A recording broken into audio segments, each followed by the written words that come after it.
For most of my life, I kind of learned to live with this quiet hum of being the other one. Not bad, not entirely unnoticed, but definitely not the primary focus. My older brother, Mark, he was always the golden child. I was just Daniel. And the thing about being the spare is you learn early that nothing you do will ever truly matter as much.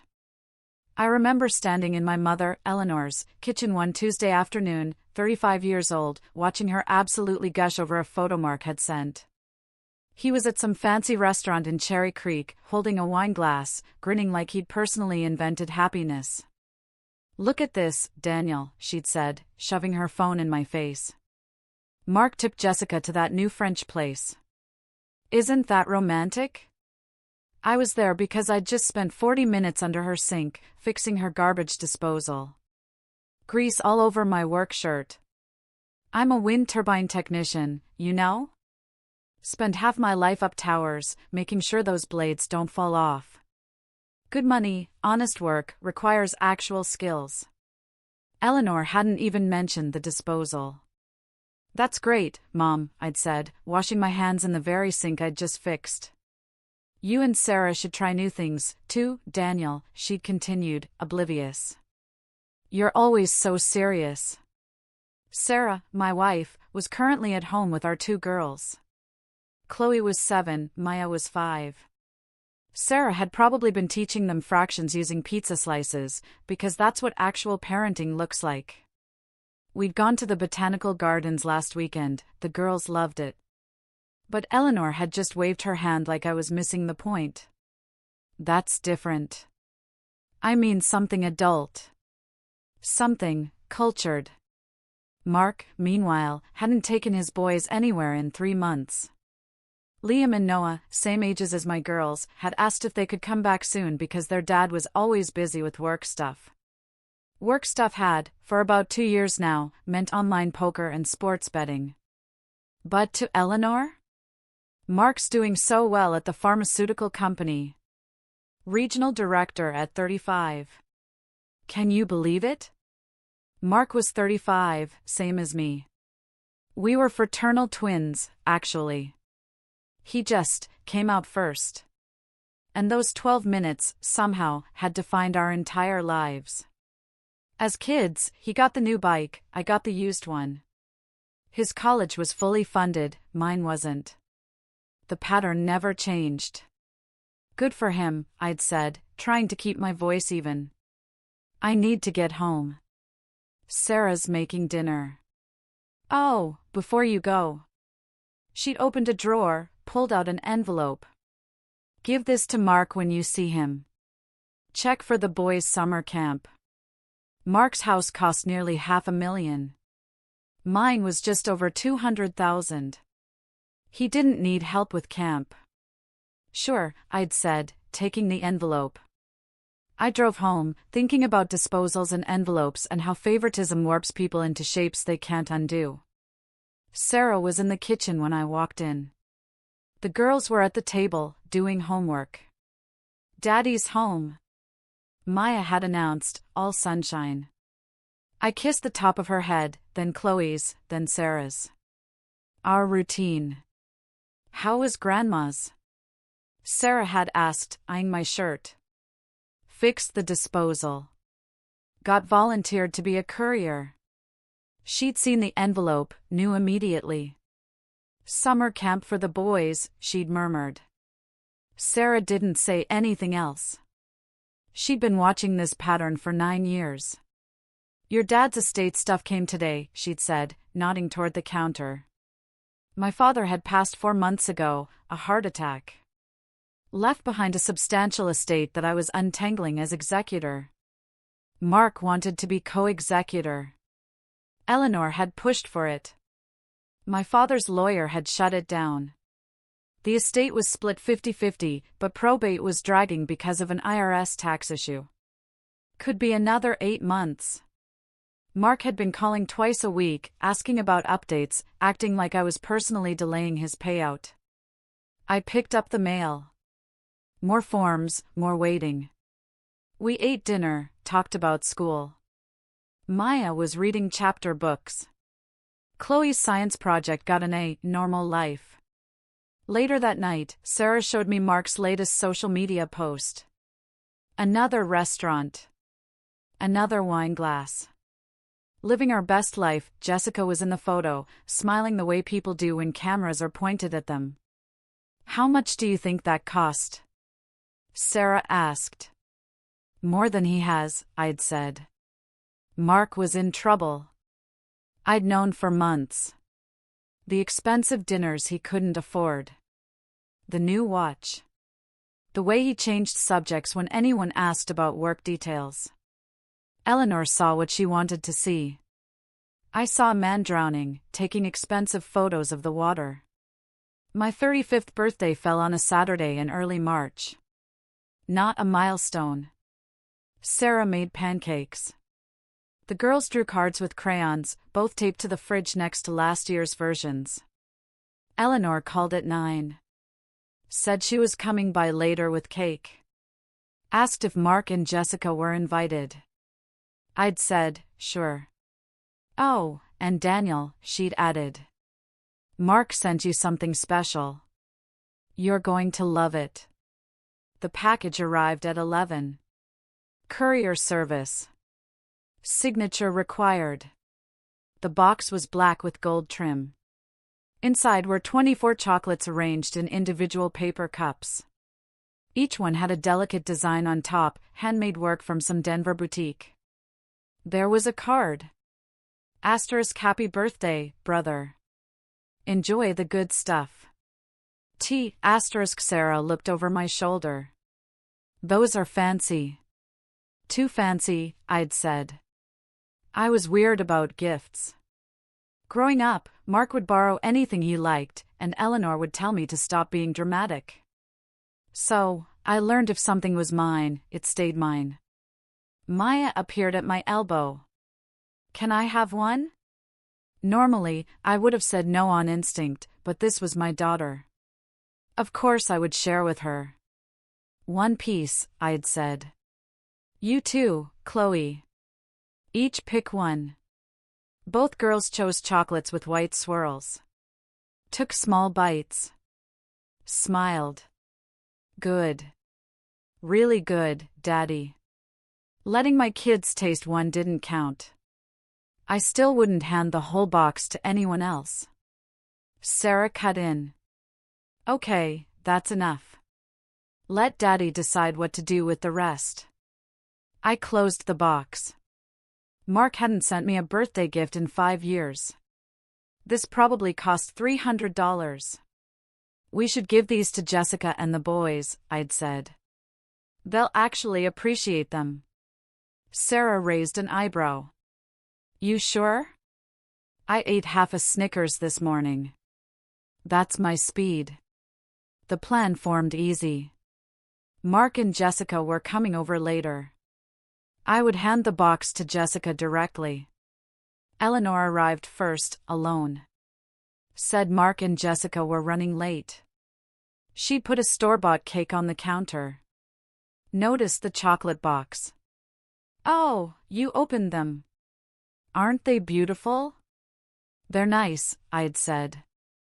I'm giving them to Jessica when she gets here. Eleanor's face shifted. What? No, those are for you. I don't like fancy chocolate. Jessica will enjoy them more. Daniel, that's rude. She wasn't worried about me. She was worried it would look bad. Like Mark's gift wasn't good enough. Sarah was watching this from the living room. Knew where it was going. Eleanor started again, but I cut her off. Mom, it's my birthday. I'm giving them to Jessica. That's final. She went quiet. That disappointed quiet.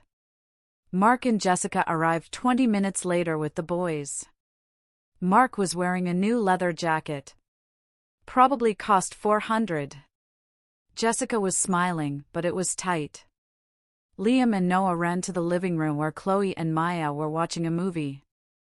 Happy birthday, man, Mark said, clapping my shoulder. You get my gift? Yeah, thanks. Actually, I'm giving them to Jessica. I handed her the box. These are too fancy for me. You guys will appreciate them more. Jessica took the box, surprised. Daniel, you don't have to, I want to. Enjoy them with the boys. Mark's face did something complicated. You didn't even try one? The girls had a bite each, said they were great, but I'm not a chocolate guy. He was staring at the box in Jessica's hands. Right. Yeah, sure. Eleanor jumped in. I told him it was rude, but he wouldn't listen. It's fine, Mom, Mark said, voice flat. Let him do what he wants. We moved past it. Cut cake, sang. The girls were happy. Mark was quiet through the whole thing. Kept checking his phone. Stepped outside twice for calls. Jessica opened the chocolate box around 3. Offered pieces to the boys. Liam and Noah each took one. Then Jessica wrinkled her nose. These taste weird. Mark froze. Just for a beat. Then smiled, too fast. Weird how? Metallic. Like pennies. Liam, the 7-year-old, made a face. Mine tastes funny, too. Mark stood up. Calm. Too calm. Stop eating. Those might have melted in transit. Chocolate gets weird when it overheats. He moved toward Jessica. Reached for the box. Let me check the label. Jessica held the box away. They're fine, just a little off. Mark tried to slip the box into his jacket while talking. Smooth. Practiced. Jessica caught his wrist. What are you doing? I need to check the order. Make sure they didn't send expired ones. His voice was calm, but his hand was shaking. Where's the card? I need the order number. The urgency didn't match the casual words. I stood. Mark, what's going on? He looked at me, at the boys, at Jessica holding the box. Something behind his eyes cracked for just a second. Then he turned to Liam. You okay, buddy? You look nauseous. Liam looked confused. I'm fine. No, you're not. I can tell. Mark was already grabbing jackets. Jessica, we need to go. Urgent care now. Jessica was protesting. The boys were confused. Eleanor was asking what was wrong. Mark didn't answer anyone. Just herded his family out the door and into the car. We heard him peel out of the driveway. Eleanor was the first to speak. He's just stressed. Work's been hard. Sarah was looking at me. I was looking at the chocolate box Jessica had left on the counter. What just happened? I asked. Nobody answered. An hour.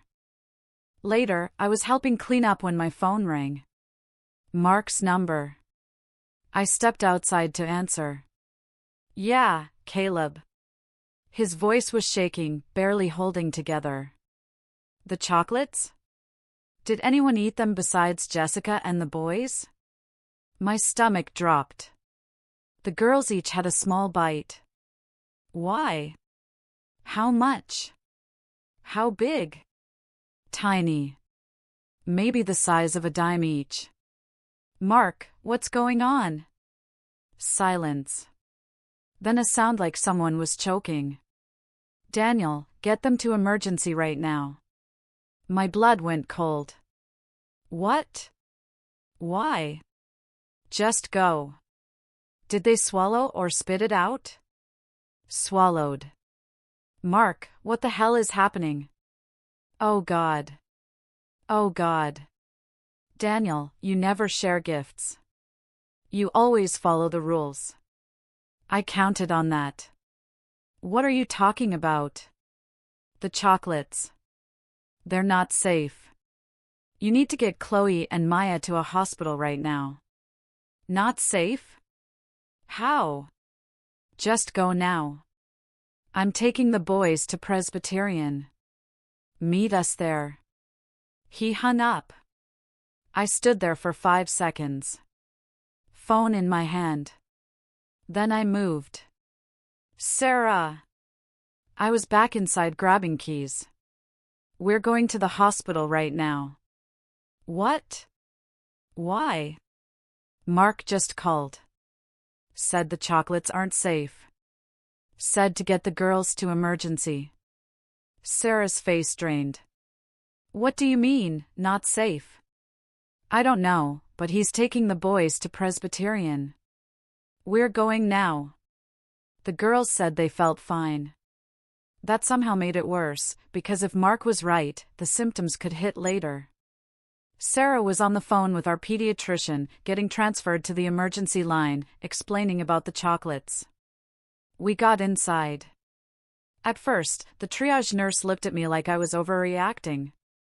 Then Sarah said the words possible poisoning and showed the box photos and the courier label. The nurse's face changed. They put both girls in a room, started IVs, drew blood, asked 100 questions. Do you still have the chocolates? The doctor asked. Yes, at home. We need them right now. This is evidence of poisoning. Don't let anyone touch them. Police will retrieve them. Sarah took photos. Box, card, courier label, everything. Time-stamped. Eleanor's at the house, I'd said. She's not reliable. She enables my brother. The doctor nodded. Called hospital security. We're treating this as suspected intentional poisoning. Get police escort to retrieve evidence. Detective Richard Palmer from Major Crimes arrived 20 minutes later with a uniform. I gave them my address, keys, permission to enter. They told me my consent was enough for them to secure the box for now. The box is on the kitchen counter, black with gold trim. There's a card. Don't let my mother interfere. Palmer nodded. We'll handle it. They left to retrieve the evidence. Hospital staff directed us to another wing where Jessica was with both boys. Both hooked to IVs, both pale and scared. The doctor sent the chocolates to the lab. Later that night, he came back with a face that made my stomach drop. We're treating this as suspected heavy metal poisoning, based on the exposure and the taste description. We won't wait for confirmation to start treatment. Early the next morning, the confirmation arrived. Arsenic trioxide, high concentration, deliberately measured and dosed. The room spun. Deliberate, Sarah repeated. Someone put poison in these chocolates intentionally. This is attempted murder. Jessica appeared in the doorway, face wrecked. Who would do this? I didn't answer, because the answer was sitting in my chest like a stone. Mark sent the chocolate. Mark panicked when people ate them. Mark called me, asking if anyone ate them. Mark knew. The police arrived an hour later. Detectives Richard Palmer and Lisa Ortiz from Major Crimes. They split us up for interviews. Palmer took me to a private room. Walk me through the day. I told him everything. The package, the card, Mark's reaction, the phone call. Your brother called you an hour after you gave the chocolates away. Yeah. Asked if anyone ate them. Told me to get my daughters to the hospital. Did he say why? Said they weren't safe. That I needed to go immediately. Palmer wrote that down. Mr. Hayes, do you believe your brother sent you poisoned chocolates? I don't want to believe it, but yeah, I think he did. Why would he do that? I told him about the gambling, the probate delays, the way Eleanor enabled him. Palmer kept me another hour. When they let me go, I found Sarah in Chloe's room. They're okay, Sarah said quietly. Small doses. They're flushing their systems. They'll be home tomorrow. I sat down hard. I gave them those chocolates. You didn't know. I should have known. Mark doesn't send gifts. He barely remembers my birthday. This was wrong from the start, and I didn't see it. Sarah looked at me. This isn't on you. This is on whoever put poison in chocolate and mailed it. And we both know who that was. Jessica walked in, face red and swollen. The boys are stable. They ate more than your girls, but they'll be okay. She sat, stared at the floor.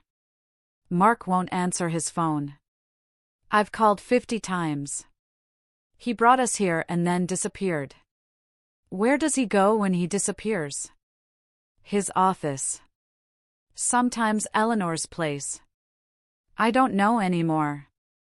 My phone buzzed. Text from Eleanor. Asterisk marks at my house. He's very upset. You need to fix this, asterisk. I showed it to Sarah. She read it twice. Fix this? Is she serious? She's always serious. Jessica saw the text. I'm going over there. That's not a good idea, Sarah said. I don't care. He's going to explain this now. I stood. I'll go with you. Sarah, stay with the girls. Sarah grabbed my arm. Daniel, if he really did this, then I need to hear him say it. Eleanor's house was dark except for the kitchen light. Mark's car was in the driveway. Jessica walked in first. I followed. Eleanor was at the kitchen table. Mark was leaning against the counter. Where are the boys? Mark asked Jessica. In the hospital with IVs because they ate poison. He flinched. That wasn't supposed to happen. The room stopped. Jessica stepped closer. What did you just say? Mark's eyes darted between us. I didn't mean it like that. Then how did you mean it? I asked. He wouldn't look at me. You were supposed to eat them, Daniel. Not share them. You never share birthday gifts. Eleanor's voice cut in. Mark, stop talking. No, Jessica's voice was ice. Keep talking. Explain how our children ended up in the hospital. It's the probate, Mark said, words tumbling fast. I needed the money. I owe people. Bad people. They're not waiting 8 more months. Who do you owe? I asked. Loan sharks, online operations. I'm down 400,000. They want it now. They've threatened Jessica. The boys. They know where we live. The number sat there like a grenade. You lost 400,000? Jessica repeated. I can win it back. I just need the inheritance. But Daniel's dragging his feet. I needed him out of the way. I didn't know it wouldn't work like that, he added, voice cracking. I thought if you were gone, the estate would release the money. Mom told me you were holding it back. Eleanor stood. He doesn't mean that. He's confused. Mom, stay out of this, I said. Don't talk to your mother that way. Mark snapped. This is your fault. If you just handled probate faster, I can't speed up the IRS. There's a tax issue. You're lying. You're holding the money because you've always been jealous. Jessica laughed. Sharp. Painful. He tried to kill his brother and he's making it about jealousy. Mark's face twisted. I didn't try to kill him. I just needed him gone. It would have been quick. Eleanor was crying now. Mark, please stop. Why? He was yelling, pacing. Everyone's acting like I'm the bad guy. I needed help and nobody would help me. You never asked, I said. You almost killed your own children, Jessica said. Our boys ate that poison because of you. Mark stopped, looked at her. That was his fault. He gave them away. Jessica's phone was in her hand. Screen dark. She didn't hold it up like a prop. She just kept it low, recording everything.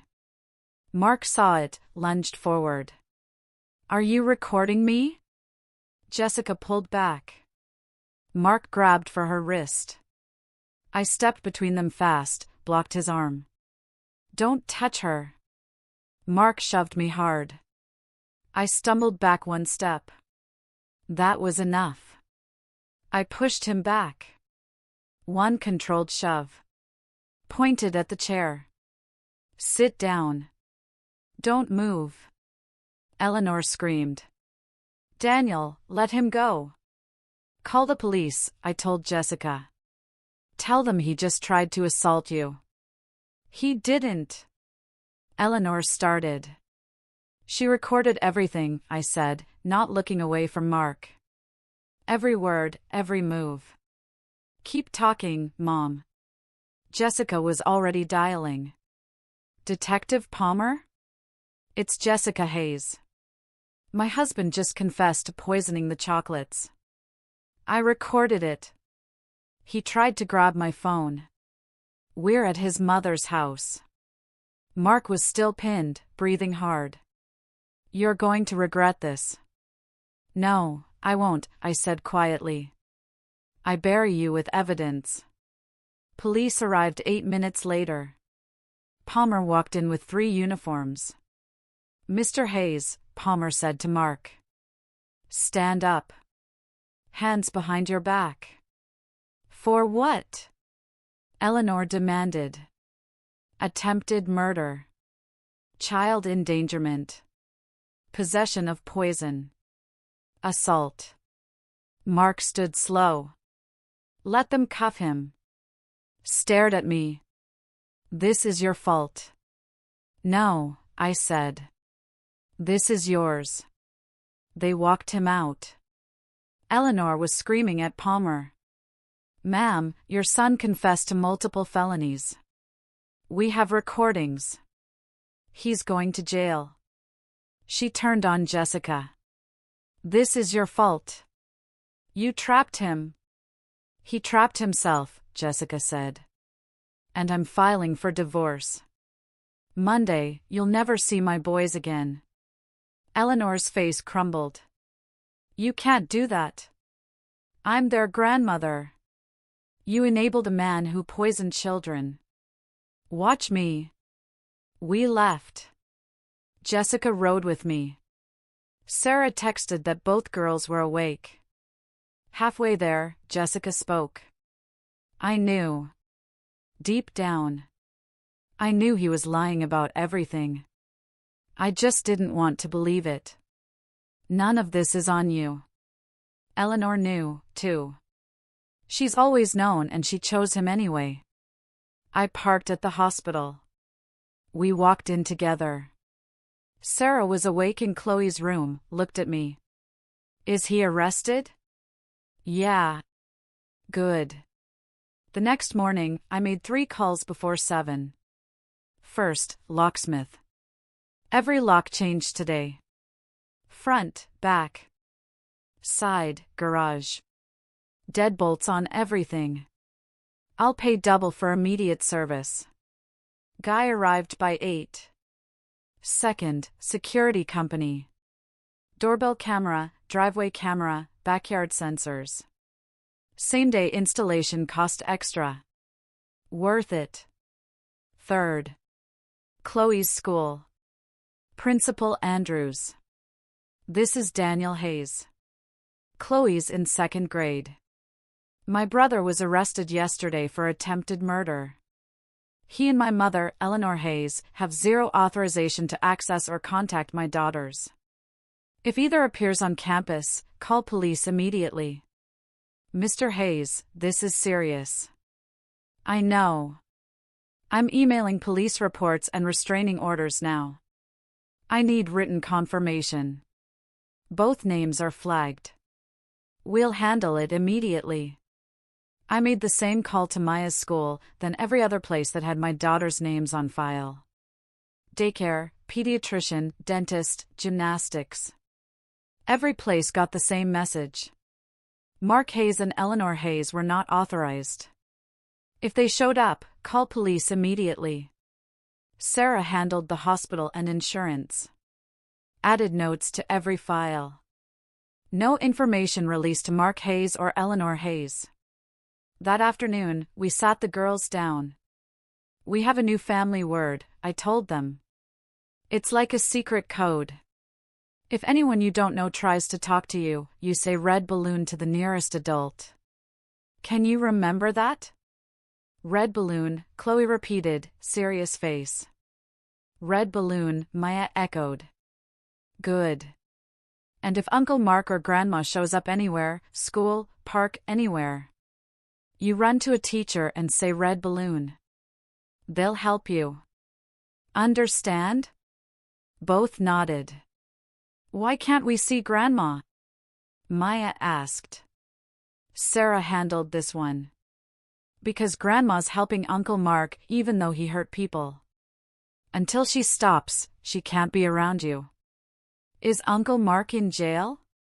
Chloe asked. Yes. Good, Chloe said. He scared me at the party. The first test came Tuesday. Dismissal time at Chloe's school. Eleanor showed up, told Mrs. Peterson she was there to pick up her granddaughter. Mrs. Peterson checked the list. Eleanor's name was flagged red. Big letters. Asterisk not authorized. Contact police if present. Asterisk Mrs. Peterson stepped into the hallway, called me. I was up a turbine 40 minutes away. Mr. Hayes, your mother is here attempting to pick up Chloe. We've denied access. She's becoming agitated. Don't let Chloe anywhere near her. I'm calling police now. I hung up, dialed 911, gave them the school address, mentioned the restraining order. By the time I reached the school, Eleanor had been removed. Trespass warning issued, banned from school property. Chloe was crying in the principal's office. Sarah was there. Why was Grandma yelling? Chloe asked. Because she's upset, Sarah said. But she's not allowed to pick you up. You're safe. We updated every document. Custody papers, emergency contacts, medical forms, school lists. All specifically excluded Mark and Eleanor by name. 3 days later, Mark made bail. $50,000. Eleanor mortgaged her house. He was out, wearing an ankle monitor. Court order to stay away from everyone. Eleanor called Sarah's phone. Mark wants you to know he never meant to hurt the children. He needs to apologize to Daniel. Sarah's response, tell Mark to write his apology on the back of his prison intake form. He'll be filling one out permanently soon. She hung up, blocked the number. Blocked Eleanor's emails. Eleanor showed up at my work the following week. Gate security called. She's not authorized. Escort her off property. She refused, started yelling. Site supervisor Joel, a 60-year-old former Marine, handled it. Ma'am, you need to leave now or I'm calling cops. She left, but half the crew heard it. Joel pulled me aside Friday. Your mother's unhinged? You handling it? I showed him the restraining orders. Police reports. Mark's arrest. He read through it, whistled low. Your brother really tried to kill you. Yeah. And your mom's defending him. Yeah. Keep her away. Let me know if she returns. Week 3. Jessica found a note on her windshield. Block letters. Drop the charges or your boys get hurt worse next time. She photographed it, bagged it, called Palmer. Palmer told her not to touch anything and asked whether any neighbor cameras faced the parking lot. Between the camera footage, phone records, and Mark's messages, it didn't take them long to land on Victor, a loan shark associate. Mark paid him $5,000 to scare Jessica.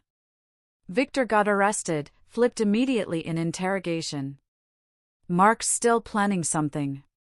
Kept talking about probate. About how if Daniel wasn't around, the money would move faster. Palmer called me at 11 p.m. Your brother's planning something. We're moving to revoke bail. Next morning, Mark's bail got revoked. Judge Morrison cited witness intimidation. Flight risk. Mark went back to county jail. Sat there until trial. But Eleanor didn't stop. Called everyone. Mark's friends, extended family, church people. Said I was lying. That Mark was innocent. That I fabricated evidence. Some believed her. My aunt, my uncle, 2 cousins, all said, "You need to forgive Mark. He's family." I told them all the same thing. Mark tried to murder me. If you want to support him, that's your choice, but I'm done. Family split clean down the middle. Eleanor tried one more time. Showed up at my house. 7 a.m. Saturday. Banged on the door. "Daniel, we need to talk." I saw her on the doorbell camera. Didn't answer. "Daniel, please. Mark needs you." I called 911. "My mother's trespassing. There's a restraining order." Police arrived. 2 officers. "Ma'am, leave now or you'll be arrested." She finally went, yelling through the door. "This isn't over, Daniel." Officers issued a formal trespass warning. Next time she would get arrested. "Why is Grandma so mad?" Maya asked through tears. "Because she doesn't understand that Uncle Mark did something very bad," Sarah explained. "She's choosing to help him instead of accept the truth." Sarah started having nightmares. Woke up gasping. Mark breaking in. Poison in food. Eleanor taking Maya. Jessica moved the boys twice. First to her parents' house, then to a friend's cabin outside Colorado Springs when Eleanor drove by 3 times in one day. "I feel like I'm in witness protection," Jessica told me. "The boys ask when they can go home." After trial. Once Mark's sentenced. Palmer called with updates. Prosecutors building an airtight case. Mark's search history. Chocolate purchase. Arsenic order. Recorded confession. Witness intimidation. But his attorney's good. Robert Wu. He'll try to muddy the waters. Juries are unpredictable. 3 months before trial, I started documenting everything. Every voicemail Eleanor left, every text, every social media post claiming Mark was innocent. Sarah did the same with Jessica's evidence. Threatening note, phone records, timeline. We were building backup, making sure Mark never escaped. Trial date appeared. July 15th. We counted down like prisoners. For months, 3, 2, waiting for justice. Trial started in July. Courthouse packed. News cameras outside. Mark's defense attorney, Robert Wu, a criminal defense specialist. Eleanor was paying with money she didn't have. Opening statements lasted 2 hours. Wu painted Mark as desperate, driven to temporary insanity by gambling addiction and predatory lenders. Prosecutor Janet Walsh kept it simple. The defendant purchased chocolates, dosed them with arsenic trioxide he bought online through a burner account, mailed them to his brother. Forensic analysis showed the packaging had been opened and resealed. When children ate them instead, he panicked. Not because children were poisoned, but because his plan failed. Whether his plan would have worked legally doesn't matter. He still tried to kill someone to get money faster. That's attempted murder. The prosecution walked through the evidence, search history, purchase records, Mark's burner account, my testimony about the phone call, Sarah's testimony about his panic, Jessica's testimony about the marriage and the recording. Eleanor testified, wearing all black, crying before Wu asked his first question. Walsh destroyed her on cross. Mrs. Hayes, you testified you love both sons equally, correct? Yes. Walsh pulled out bank records. In the past year, you gave Mark $14,000. How much did you give Daniel? Eleanor shifted. I don't remember exactly. 0. You gave Daniel 0. Does that sound like equal love? Mark had more needs. Mark lost $400,000 gambling. That's why he had needs. Correct. He has a disease. Walsh showed text messages on screens. Here's a text from you to Mark dated February 15, 2 weeks before the poisoning. Quote, Daniel is holding your money hostage. He could release it if he wanted to. Did you send that? Yes, but, and this one dated February 20th, your brother has always been jealous of you. He wants to keep you struggling. Did you send that? Yes. So, you actively told Mark that Daniel was deliberately preventing him from getting his inheritance, even though that wasn't true. Correct. I thought it was true. Did you verify that with anyone? Estate lawyer, probate court? No, you assumed Daniel was being malicious and fed that narrative to your other son. A son desperate for money. A son who then tried to murder his brother. Objection sustained, but the jury saw it. Walsh played the recording. Mark's voice filled the courtroom.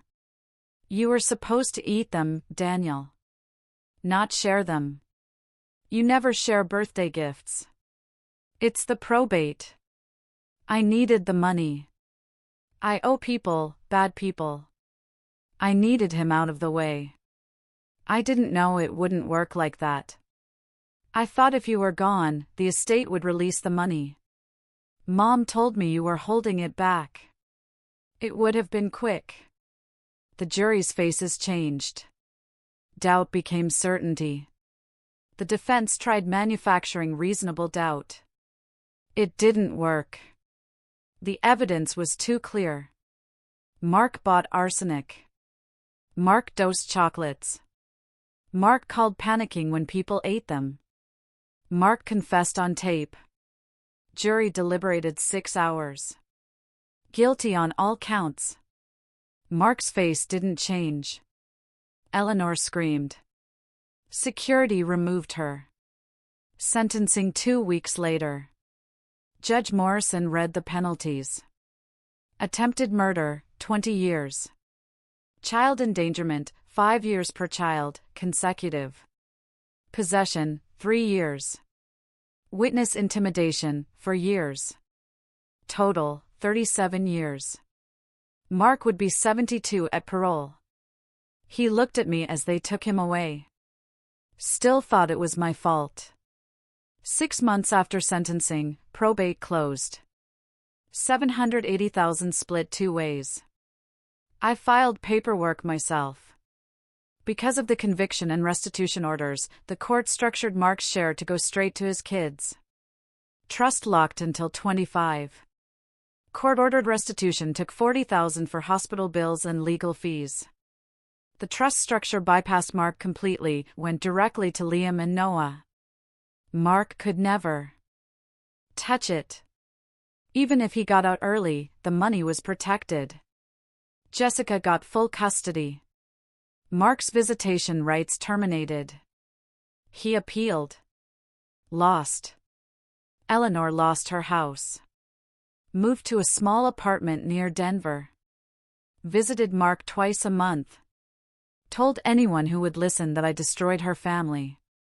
Extended family split. Half understood, half didn't. Christmas cards stopped coming. 9 months after sentencing, Mark sent letters. One a week. Always my fault. Always my choice. Eleanor started calling from blocked numbers, using other people's phones. One voicemail got through. Mark's deteriorating. He's suicidal.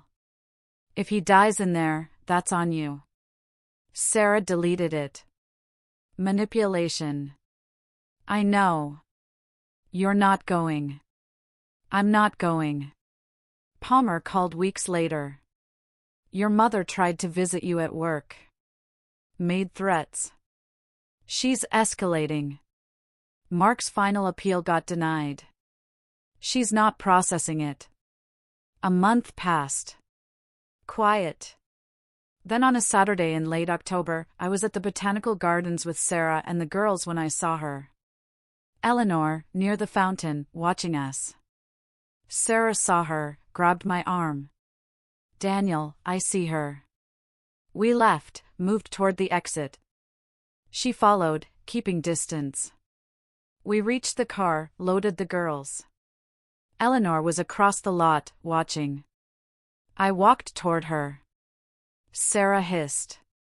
Don't. Stay with the girls. Lock the doors. I stopped 10 feet away. What do you want? To talk to my son. You're not allowed near me. Court order. We're family. We were family. You chose Mark. He's my son. You're my son. You don't love me. You never did. Mark was the golden child. I was the spare. She stepped closer. I stepped back. Mark's dying in there. He needs family. He tried to murder me. He made a mistake. Stop calling it a mistake. It was attempted murder, premeditated. He was desperate. Then ask for help. Don't mail poison. If you just release the money, I couldn't. The IRS locked it. Federal law. She was crying. Please, Daniel. Visit him once. Let him apologize. No, please. He's your brother. He stopped being my brother when he put arsenic in chocolate. You're so cold. I'm choosing safety over sentiment. If you don't visit him, you'll regret it. I won't. Mark's in prison for 37 years. His kids will be adults before parole. He'll never touch his inheritance. He'll never see his boys grow up. He'll die knowing he destroyed everything for money he'll never get. She was shaking. You did this? No. He destroyed himself. I made sure justice was served. I made sure my daughters were safe. That's not cruelty. That's consequence. You're heartless. I'm alive. My daughters are alive. Mark's children are alive. That's victory. I turned, walked back to the car. She was screaming something about forgiveness. I got in, locked the doors. Sarah was watching me. You okay? Yeah. We drove home, walked inside, locked the door. The girls were watching a movie. Sarah was making dinner. Normal life. Mark wanted money badly enough to kill for it. He got 37 years. Eleanor wanted her golden child badly enough to destroy her other son. She got isolation. I wanted peace badly enough to stay quiet for 35 years. I got war, and I won. Later that night, Sarah and I sat on the back porch. Stars out. Air cool. Mark's up for parole review in 35 years, she said. I'll be 70. You going to speak at the hearing? Yeah. Make sure they keep him locked up. Sarah leaned into me. You thinking about him? Nope. Thinking about breakfast. The girls want pancakes. They always want pancakes. Then pancakes it is. We went inside, locked the door, turned off the lights. Just us. Our family. The one we built without compromise. Cameras on, doors locked.